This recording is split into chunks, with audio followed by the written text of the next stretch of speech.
Assalamualaikum warahmatullahi wabarakatuh.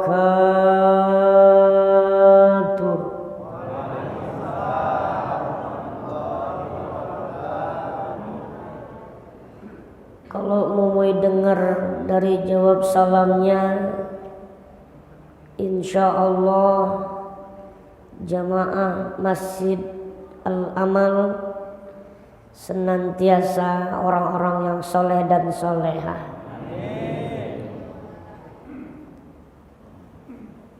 Kedengeran suaranya orang-orang soleh itu suaranya lembut banget. Saking lembutnya suaranya nggak ada gitu. Dan lihat, insya Allah ini orang-orang soleh dari cara dengernya, dari cara denger tausiahnya, lihat beda, kepalanya nunduk gitu kan, tahu-tahu tidur gitu. Bismillah, alhamdulillah, hamdan wa syukranillah, wa usalli wa sallim ala rasulillah wa ala alihi wa sahbihi wa mawalah. Ashhadu an la ilaha illallah wahdahu la syarikalah wa ashhadu anna Muhammadan abduhu wa rasuluhu la nabiyya ba'dah. Qala Allah ta'ala fil kitabil karim, a'udzu billahi minasy syaithanir rajim, bismillahirrahmanirrahim. Wala sawfa yu'tika rabbuka fatarda. Faqala aidan, innallaha wa malaikatahu yusalluna 'alan nabi ya ayyuhalladzina amanu sallu alaihi wa sallimu taslima. Al-ayah, faqala Rasulullah sallallahu alaihi wasallam, man ahya sunnati faqad ahabbani, man ahabbani kana ma'i fil jannah. Al-hadis, sadaqallahul azim, amma ba'du. Hadratil muhtaramin yang memuliakan para ustadz, para imam masjid, guru-guru ngaji yang ta'zimi, terusus imam Masjid Al-Amal yang muliakan, pengurus Masjid Al-Amal yang muliakan, ketua Masjid Al-Amal yang muliakan. Mohon maaf tidak bisa sebutkan nama satu persatu. Mudah-mudahan sedikit pun tidak mengurangi rasa hormat dan ta'zim. Segenap para pejabat yang muliakan, tokoh masyarakat, tokoh pemuda yang muliakan, tuan-tuan haji, ibu-ibu hajah, calon-calon haji, calon-calon jenazah yang memuliakan. Ada yang mau amin gak jadi. Terkhusus Yayasan Khairul Ummah Sumatera yang sambutan telah disampaikan oleh Ustadz Rino Saputra SPD beserta tim yang sama-sama kita hormati, dan tak lupa yang memuliakan pejuang-pejuang subuh, orang-orang yang dibimbing hati, tangan dan kakinya untuk datang di rumah Allah. Jamaah, bapak-bapak dan ibu-ibu, mudah-mudahan selalu dalam lindungan Allah Subhanahu wa ta'ala. Amin ya rabbal alamin. Terusus yang Mumui cintai, teman-teman Mumui itu yang kecil-kecil di pojok kanan sama yang di sini juga. Mudah-mudahan anak-anak, bapak-bapak dan ibu-ibu di waktu subuh yang dimana yang lain sedang tertidur lelap, jangankan yang kecil, yang gede-gede aja masih tidur lelap. Mudah-mudahan anak-anak yang datang ke masjid ini senantiasa menjadi generasi penerus yang terbaik, menjadi anak-anak generasi emas yang akan datang. Amin ya rabbal alamin. Alhamdulillah, bersyukur kepada Allah Subhanahu wa ta'ala. Subuh ini kita dibimbing oleh Allah, diberikan kekuatan oleh Allah untuk datang di masjid yang terbaik ini. Hakikatnya tidak ada kekuatan yang paling terbaik kecuali kekuatan dari Allah. Pada hakikatnya kita tidak mampu untuk berjalan datang ke masjid ini kecuali yang memberikan kemampuan Allah. Hakikatnya kita tidak akan mampu ruku sujud kepada Allah kalau bukan Allah yang memberikan kemampuan.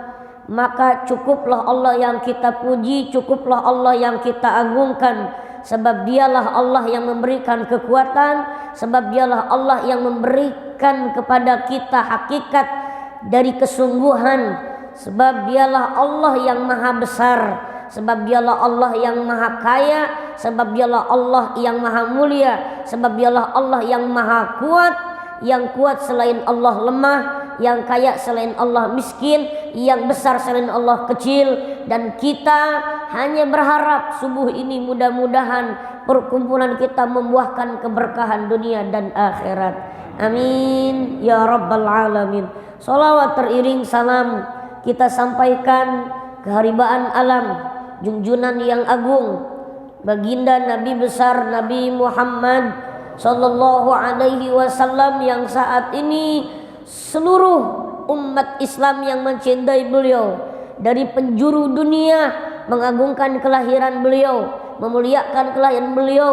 Dan tepat bulan ini yaitu bulan Rabiul Awal, mudah-mudahan kita bersama-sama terus tersambung mahabbah dengan Nabi Muhammad. Mudah-mudahan hati kita terus terpaut dengan Nabi Muhammad, mulai dari bangun tidur sampai kita tidur kembali, mulai saat kita dilahirkan sampai kita meninggal dunia. Dan mudah-mudahan Allah izinkan kelak di yaumil kiamah kita bisa duduk bersama di surga dengan Nabi Muhammad sallallahu alaihi wasallam. Amin ya rabbal alamin. Bapak Ibu jamaah yang dimuliakan Allah Subhanahu wa ta'ala, alhamdulillah Mumui bersyukur kepada Allah berserta tim Yayasan Khairul Ummah disambut dengan baik di Masjid Amal ini, diterima dengan baik oleh keluarga besar jamaah Masjid Amal ini beserta pengurus.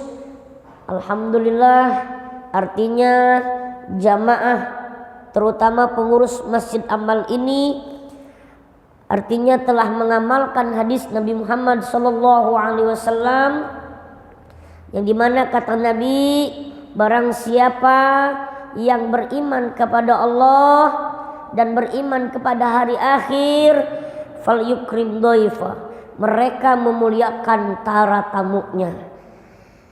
Guru Mumui pernah menyampaikan, Mumui kalau pengen ngelihat salah satu kadar manusia itu bermanfaat atau tidak, kalau pengen ngelihat kadar manusia itu baik atau tidak, budi pekertinya, tingkah lakunya, akhlaknya, lihatlah cara mereka menjamu tamunya, lihatlah cara mereka melayani tamunya, lihatlah cara mereka menerima tamu yang datang ke tempat mereka. Alhamdulillah, Mumui menyaksikan dengan mata Mumui sendiri, dengan menyaksikan sendiri ketika Mumui datang beserta tim disambut dengan hangat, disambut dengan baik. Alhamdulillah, berarti ini tanda bahwasannya jamaah beserta pengurus Masjid Amal adalah termasuk tanda yang dimana orang-orang yang baik. Amin ya rabbal alamin. Mumui ucapkan, kami ucapkan ribuan terima kasih, alhamdulillah. Bapak Ibu jamaah yang dimuliakan Allah Subhanahu wa taala. Mumui bersama Yayasan Khairul Ummah Sumatera ini kurang lebih sudah 4 hari di Provinsi Sumatera Selatan ini, khususnya di kota Palembang. Alhamdulillah, beberapa hari perjalanan safari dakwah ini Mumui menyaksikan orang-orang baik, orang-orang soleh. Dan Mumui ini asalnya dari Lampung, keturunan orang Sunda. Alhamdulillah, kurang lebih Mumui sudah hampir 20 tahun di dalam perjalanan dakwah, karena Mumui sudah mulai berdakwah dari 2012, dari kecil dulu, waktu masih kecil. Nah, Bapak Ibu kan mikir, sekarang emang udah gede gitu ya. Mungkin banyak pertanyaan dari ibu-ibu, sebab ibu-ibu adalah manusia paling terkepo di dunia. Ya Bu ya. Usia Mumui sekarang 29 tahun. Lahir tahun 95. Masuk pesantren 2011. Keluar pesantren 2015. Masuk kuliah 2015, wisuda 2018. Masuk aksi 2015, dan 2015 itulah Mumui alhamdulillah dapat juara 1 aksi Indosiar. Alhamdulillahirabbil alamin. Menikah Mumui tahun 2022. Istri Mumui insyaallah tinggi ibu-ibu, 160 cm. Nah, maka kalau orang yang belum pernah ngelihat istri Mumui, ketika Mumui berjalan berdua, sampai ada tukang parkir ngomong, Bu, anaknya berapa tahun? Gitu. Jadi dikira anak-anak, gitu. Dikira anaknya. Insya Allah. Bapak Ibu, itulah sekelumit penyampaian dari pengenalan Mumui. Kalau Mumui sampaikan semua, mungkin waktunya sedikit. Tujuan kita subuh ini thalabul ilmi, tujuan kita subuh ini bersilaturahmi. Mohon maaf kepada para tokoh dalam kita niat thalabul ilmi ini, walaupun yang tausiahnya kecil, undur maqala wala tandur maqala. Jadi jangan ngelihat yang ceramahnya, tapi apa yang disampaikan. Jangan ngelihat Mumuinya. Kalau Mumuinya mah sama kayak ibu bapak, dan Mumui juga masih berharap kayak ibu bapak, pengen sama-sama dapat barokahnya. Apa sih barokah itu? Barokah itu adalah ziyadatul khair. Semakin bertambah sesuatu, semakin bertambah juga kebaikannya. Diberikan oleh Allah sesuatu, bertambah bermanfaatnya. Itu namanya ziyadatul khair. Ya, sama Mumui juga pengen kayak ibu bapak dapat barokahnya. Jadi yang tausiah ini bukan yang paling alim Bapak Ibu. Yang ceramah ini bukan berarti yang paling soleh. Ya, jangan pernah silau, jangan pernah terkecoh dengan apa yang menjadi atribut si penceramah. Jangan pernah terkecoh dengan atribut yang digunakan oleh manusia. Kalau sorban, siapapun boleh pakai sorban. Betul? Kalau imamah, siapapun bisa pakai imamah. Kalau pakai jubah begini, baju begini, siapapun bisa. Betul? Nah, manusia itu bermanfaat, manusia itu terlihat baik bukan dari pakaiannya, bukan dari sorbannya, tapi manusia itu baik.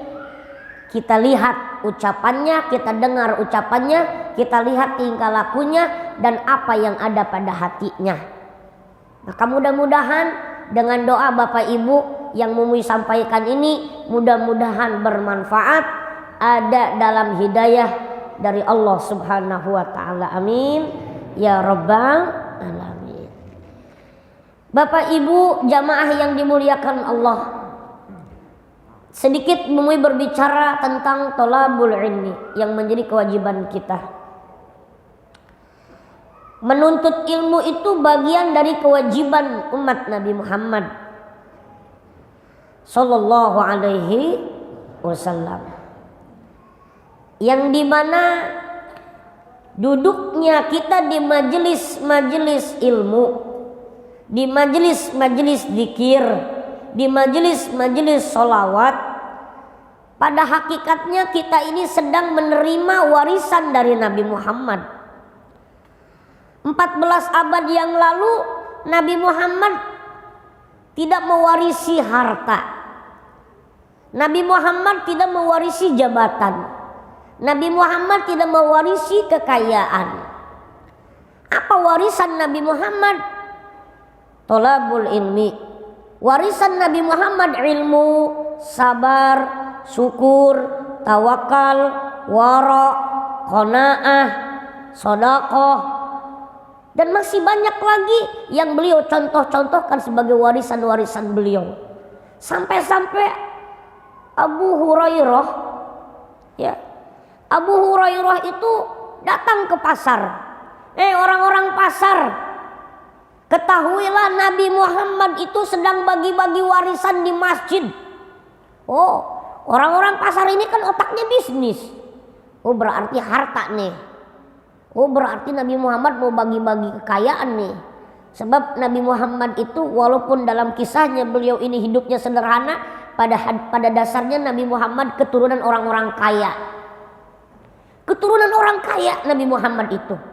Orang Quraisy itu keluarga Nabi itu orang-orang kaya. Baitul Mal itu yang megang siapa kalau bukan keluarganya Nabi Muhammad.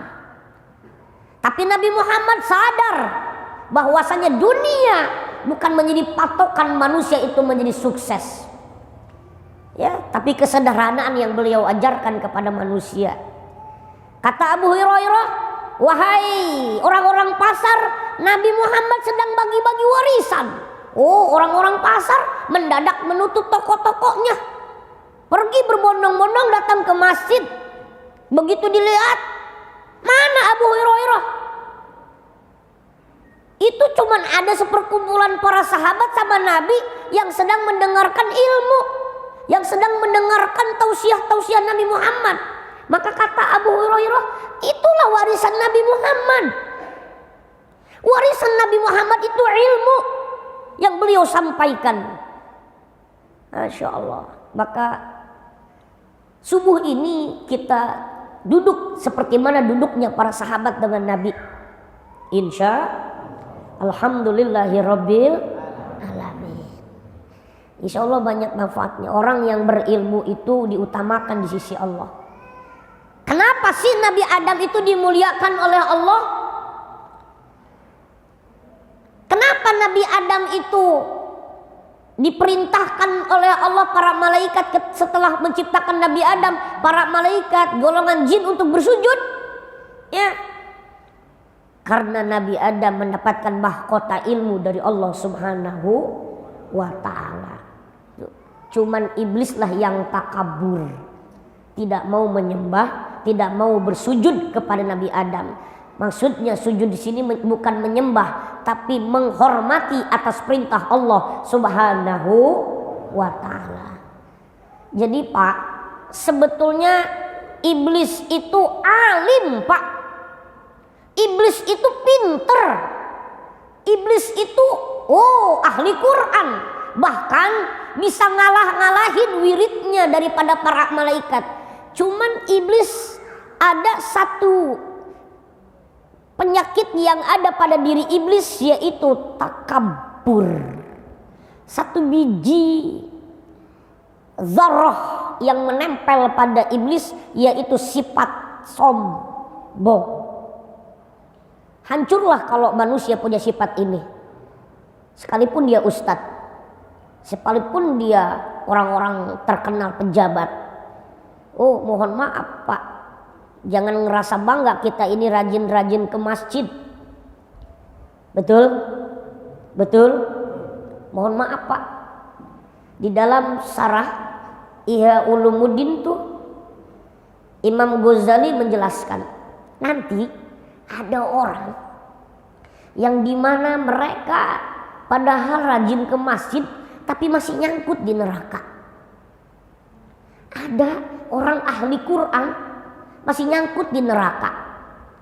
Tapi mohon maaf, sebetulnya dipanggil ustadz, dipanggil dai kita Pak, dipanggil penceramah, dipanggil ahli agama, justru kata Nabi nanti di akhirat yang paling dalam masuk neraka itu dari kalangan orang-orang berilmu, dari kalangan para ustadz, dari kalangan para penceramah, dari kalangan para dai, dari kalangan para ulama yang tidak mengamalkan ilmunya. Ngeri sebetulnya jadi ustadz itu.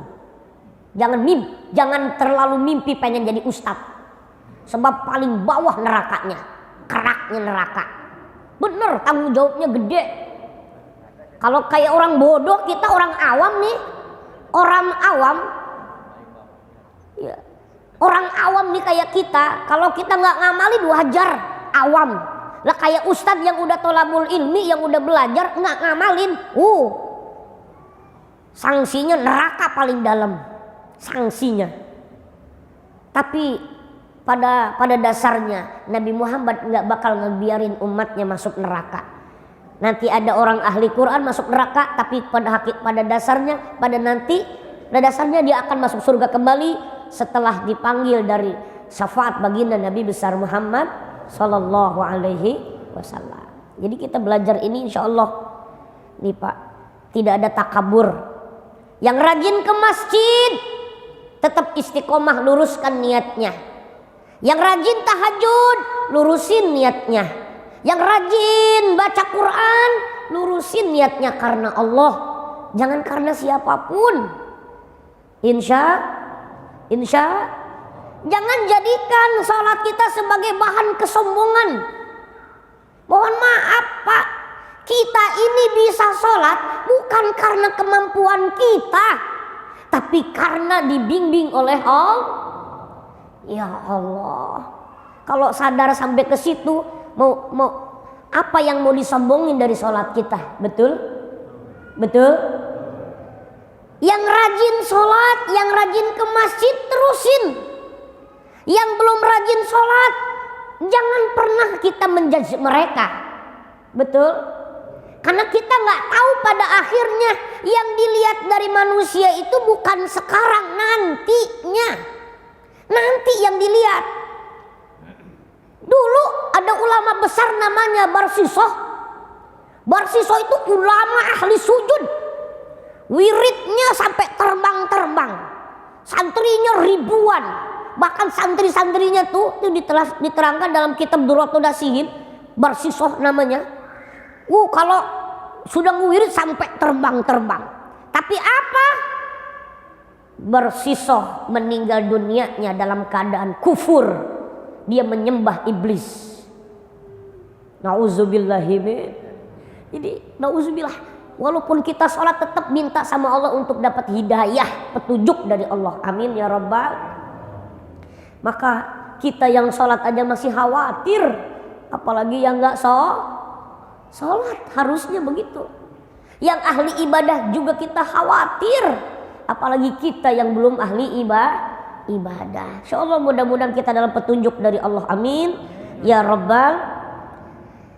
Zainuddin Al-Bari dalam kitabnya Fathul Bari tentang ilmu, ta'allaman ilman yusahihu ta'atan wa aqidatan muzia qalbis kula. Kenapa sih kita harus thalabul ilmi? Ta'allaman ilman yusahihu ta'atan. Kenapa kita harus belajar? Pertama, yusahihu ta'atan, supaya benar praktek ibadahnya. Wa aqidatan, supaya benar akidahnya. Ya, muzia qalbis kula, yang ketiga supaya bersih hatinya. Kalau ada orang yang menuntut ilmu masih sombong, berarti ada yang gak beres menuntut ilmunya. Karena tujuan menuntut ilmu bagiannya adalah muzia qalbis kula, meluruskan hati yang angkuh, meluruskan hati yang ria, meluruskan hati yang kurang ikhlas, meluruskan hati yang banyak penyakit-penyakitnya. Kalau ada orang thalabul ilmi tapi masih besar kepala, masih petentang, inilah aku, kalau bukan saya, kalau bukan saya, kalau bukan saya, berarti masih ada yang kurang beres thalabul ilminya. Boy dengar di sini kabarnya banyak orang Jawa.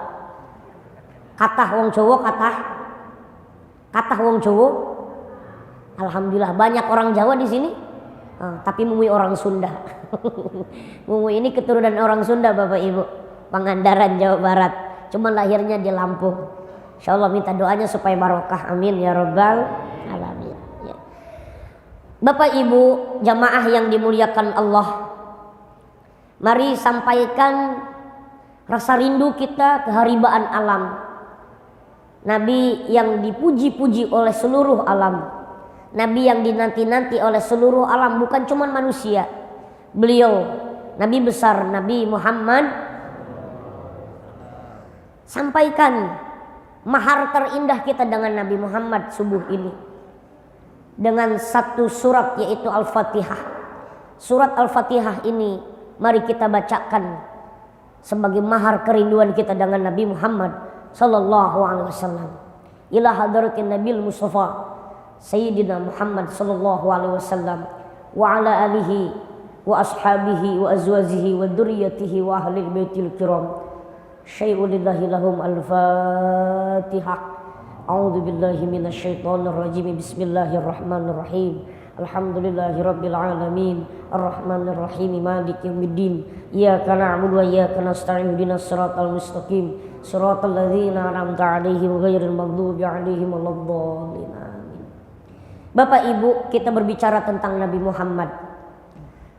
Kalau kita ini rindu dengan Nabi Muhammad, pasti kita akan lebih mengenal orang yang kita rindui, betul? Nabi Muhammad mengatakan, Ana ibni Zabihani, kata Nabi Muhammad. Saya anak dari dua orang yang hampir disembelih. Ana ibni Zabihani. Saya, kata Nabi, keturunan dari dua orang yang hampir disembelih. Siapa? Pertama, keturunan dari Nabi Ismail yang hampir menjadi kurban, digantikan dengan kambing, dengan domba.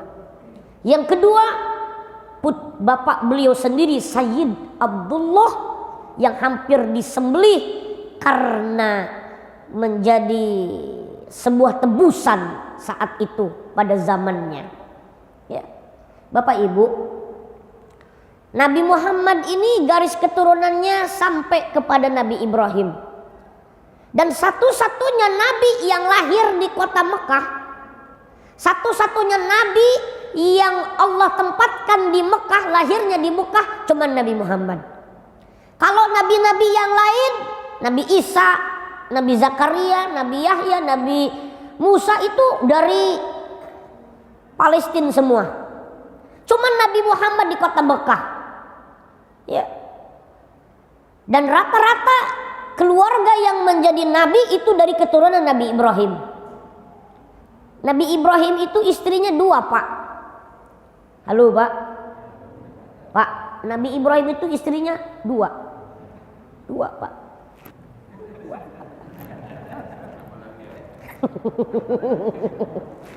Istrinya pertama Siti Saroh, yang kedua Siti Hajar. Ada sebagian ulama menjelaskan juga katanya tiga, cuman yang sahih dua. Ya, pertama Siti Saroh, yang kedua Siti Hajar. Nikah Nabi Ibrahim dengan Siti Saroh lama nggak punya anak. Karena Nabi Ibrahim mikirin keturunan ke depan. Ya.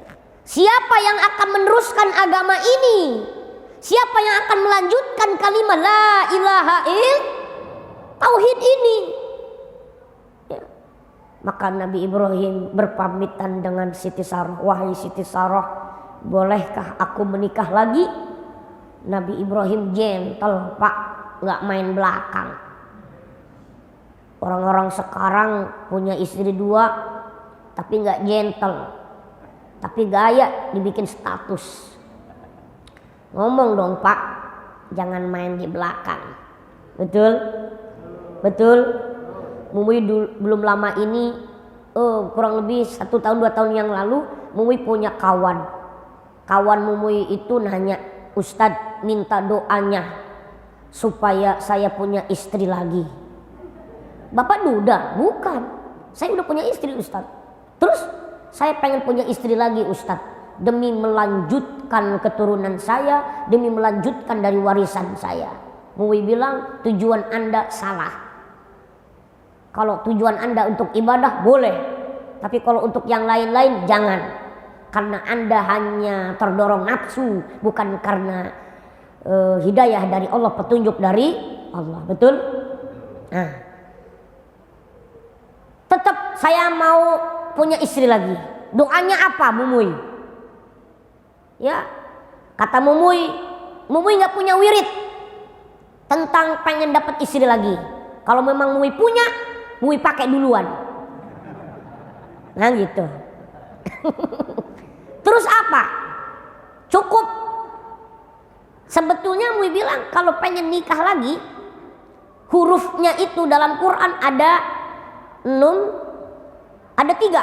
Apa itu? Nun, qaf, sama to. Maksudnya apa? Nekat. Ya, Masya Allah. Ini kenapa ke situ ya bahasnya?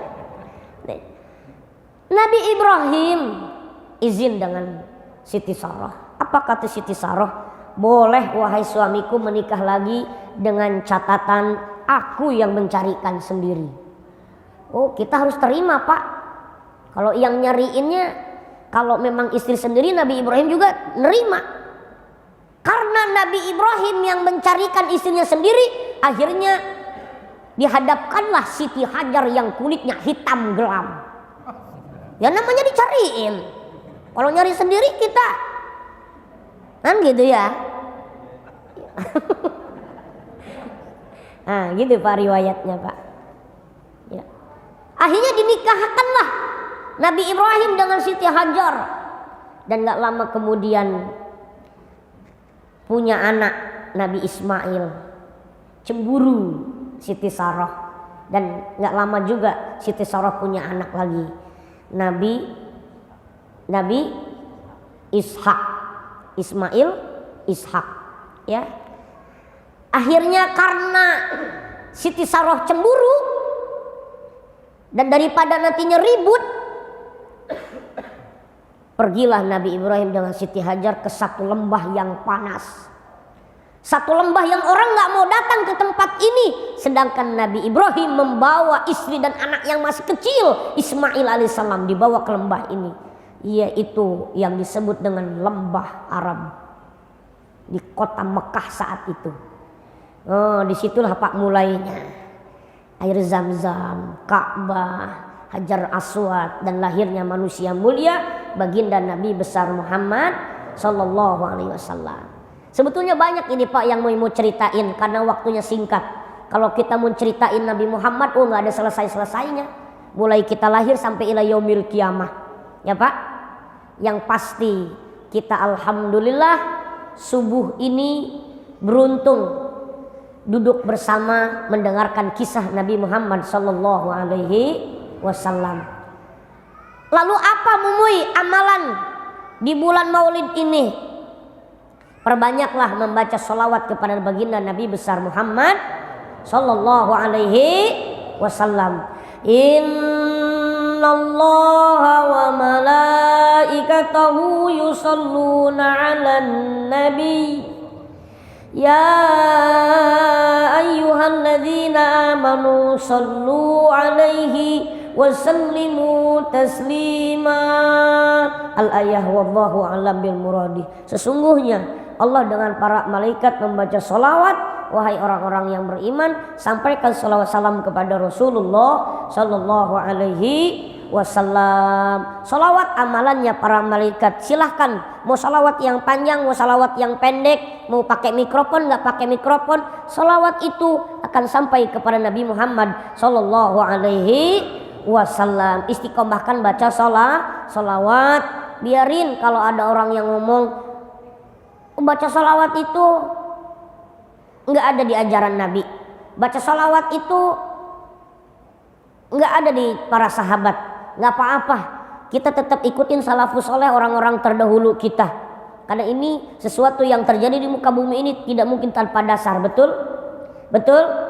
Mohon maaf, sholat kalau tanpa salawat sama Nabi Muhammad, sholat kita nggak bakal sah dan tidak diterima. Apa? Allahumma sholli ala Muhammad wa ala ali sayyidina Muhammad. Berarti salawat bagian dari yang sudah ditentukan oleh Allah subhanahu wa ta'ala. Insya Allah. Jadikan salawat khusus untuk Nabi Muhammad, bukan untuk yang lain-lain. Walaupun pada dasarnya salawat itu bisa untuk sebagai wasilah untuk minta kepada Allah subhanahu wa ta'ala. Bahkan dalam kitab Qatrul Gais, Syekh Nawawi Al-Bantani dalam kitabnya, inna min asbabi saati rizki, sesungguhnya sebab-sebab Allah luaskan rezeki.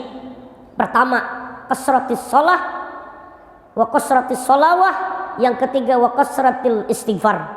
Kata Syekh Nawawi Al-Bantani, kalau pengen diluaskan rezekinya, pertama perbanyak salat, yang kedua perbanyak baca sholawat, yang ketiga perbanyak baca istighfar.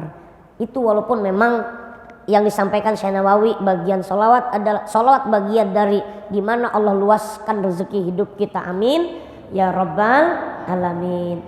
Terus sholawat yang paling utama sholawat apa? Sholawat yang paling utama adalah sholawat Jibril. Sallallahu ala Muhammad sallallahu alaihi wasallam, sallallahu ala Muhammad sallallahu ala Muhammad sallallahu ala Muhammad. Itu adalah sayyidus sholawat, rajanya, tuan sholawat. Mudah-mudahan yang mau disampaikan ini bermanfaat dunia dan akhirat.